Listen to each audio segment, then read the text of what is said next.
What's going on, everybody? Welcome on into the Delmarva Sports Insider, the only live and local show dedicated to giving you all local sports all the time. I'm Sports Director Trayvon Miles. And I'm Brandon Bossert. We are all local sports That's all right. the time. And Trey, it took us until October 23rd, but we have week one DIAA football to get to today. Yeah, exactly right. Welcome on into another episode of DSI, and boy, do we have a show for you. That's right. Welcome into Delmarva Sports Insider. This has been the night we've all been waiting for, right? Yes. Delaware High School Yes. football finally underway tonight, but before it could happen, we got some shocking news this afternoon. Woodbridge and Delmar were set to clash all the way up until about 3 p.m.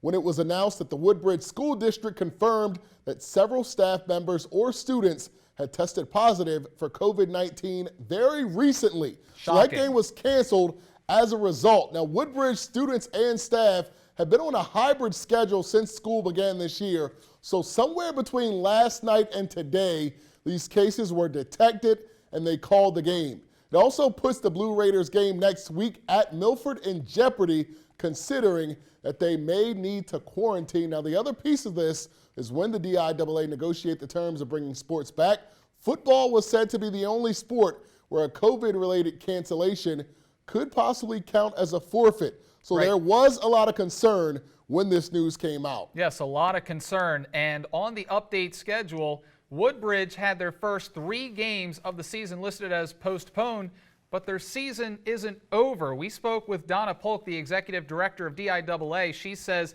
they're listing this game as a no contest, not a forfeit. That is huge for Woodbridge fans. And a final decision on how to go about determining playoff seeds will be made soon. But what I'm told is Woodbridge's season isn't over just because they're going to miss potentially these first 3 games of the season. Yeah, obviously this is a very tough situation. Everyone trying to figure out what would have happened if Woodbridge had to forfeit these 3 games. I'm glad you spoke with Ms. Polk. I'm glad she came to the realization, the DIAA did, that they don't need to punish Woodbridge per se necessarily for having COVID pop up at their school. I mean, it's not the kids' fault. It's not the players' fault. Or the staff that had to get into these games. These kids have been working for so long to get to this moment, to have it wiped out potentially and to have your playoff hopes, especially when you have a good team. Yeah. That really does something to you. Yeah, especially Woodbridge, who was 1 point away from winning the title last year. Yeah. You know, it would have been so heartbreaking to see Woodbridge go out there and potentially, maybe go 4-0 the last 4 weeks of the season and not have a chance at going to the playoffs. But what I heard was DIAA will review how they will handle these no contest games, because there is the potential that this will happen in the future. The dialogue regarding this situation has been ongoing from what I'm told. No final decisions have been made. The next board meeting will be November 5th. So we should have a final answer by then. So Woodbridge's season not over, according to this information. They'll still have a chance at making the tournament. That only has 4 teams this year. That's good. I mean, I just couldn't imagine a situation where Woodbridge finishes the year undefeated except for postponements and does not get into the DIAA playoffs with all the talent that they have. All right, Woodbridge and Delmar would have been our game of the night, but Smyrna Dover, not a bad fallback plan. Not at all, Over the last 4 years, these teams have had some battles. The teams came into tonight splitting their last 2 matchups, and that brought us to this evening. Smyrna a little sluggish early on. Aiden Sanchez picked off by Marquise Guy. He's going to take it up close to midfield. Look at those sweet Dover uniforms they released yesterday. Next possession for the Eagles. 4th down, earthquake formation gets blown up. Turnover on downs. Yeah, turnover on downs going to lead to this. Senators ball on the Smyrna 2-inch line. Quarterback Jordan Moran powering in, puts Dover up on the board, sends up early 7-0. Now time winding down in the half. Sanchez dropping back, throwing a fade to Devin Smith. What a play, my goodness. It's going to erase the defender for the score. 2-point conversion good. Smyrna up 1 at the break. Yeah, exactly. Second half. This is where Smyrna would turn it on after a missed Senators field goal. The handoff to Wayne Knight. He turns on the burners. 80 yards for the touchdown, extending that Eagles lead. Next possession, it's Sanchez again, dropping back, launching it deep. Devin DeMoe, and he carries the defender 10 yards to the end zone for the score. Sanchez, 4 TDs. Wow. As Smyrna takes it 40. 40-7. when you have 5 skill guys out on the field at one time and all of them are explosive, they learn how to share the ball. The ability to spread the field is lethal against any team. They can have great defense, they can have not the best defense, but being able to spread the field is lethal against anybody. You can throw, you never know who you could throw it to. I could spread out to the right side of the field, I could throw it to a slot on the left, I could give it to the running back, and then that's just so many areas of the field that needs to be covered, and it spreads the defense really well.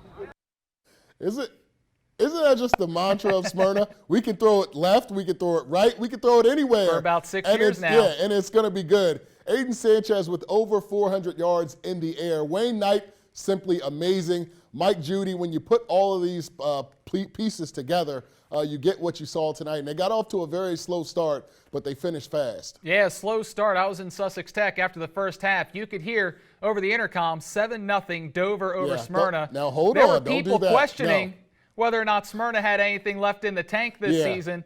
They showed tonight that they will be competing up to the very end in the state of Delaware. They have a tremendous veteran quarterback in Sanchez, who you saw there. 400 yards and 4 TDs. You know what? You go back-to-back with Nolan Henderson, then you have Aiden Sanchez. It's not bad. How many teams can do it's that? Not bad. And this Knight brother is out to prove. He's not just Will's younger brother. Know his name. He's Wayne Knight. Wayne Knight. But also, give props to that defense. They lose big names like Hugo Harp and Debo Williams. Defense shut the Senators down tonight. Yeah, they absolutely did. We got to give that defense credit. We never give Smyrna's defense any credit because their offense is so explosive. But shout out to the defense tonight. All right, on to another battle this evening. This one of the Division II variety. Lake Forest won 8 games a season ago, surprising, including a 41-0 beatdown of Laurel and Felton last season. So you know the Dogs had revenge on their mind tonight. This year, Laurel has some big dogs up front. Jaquez Parker Cannon destroying a would-be blocker, getting into the backfield for the sack. Now check out the very next play. Lake gonna go shotgun. Let's get the quarterback away from the line. Dave Galindez looking for room to throw. Chris Duggar getting to him, throwing him down. The Bulldogs really got after the quarterback in this game. Now, Lake would break through in the second quarter. Michael Brown, check him out, gonna take the option pitch around the outside, get outside of a defender and put his head down. Great effort to get the game's first score, but late in the second, Laurel's offense begins to get going, led by that guy, Caden Shockley, led this team up and down the field, gets in for the score there. Laurel avenges last season's loss with a big 27-18 win. Wow, very impressive there. Let's move over to Georgetown now. A Henlope and North battle between the Sussex Central Golden Knights, Cape Henlope and Vikings. Check this out. Who saw Cape keeping this one close? Chancellor Johnson gets the misdirection, and he's gone. That was the first score, or so we thought. Holding penalty going to bring that one back. Come on, ref. The Knights defense steps up after that. Jacob Dempsey drops Henry D'Ambrio, and Central defense loving it right here. That forces the punt on that possession. Check out the Knights ground attack right here following that drive. Deion Stevens showing the ability to make dudes miss. Then the power game too. Another touchdown was called back on this drive. Cape kept it close. Central takes it by a final of 26-17. Hey, win's a win. Yeah, it is. Down to Seaford now. The Blue Jays taking on Indian River in their season opener. Longtime Sussex Tech head coach Mark Quillen, now the head man for the Jays.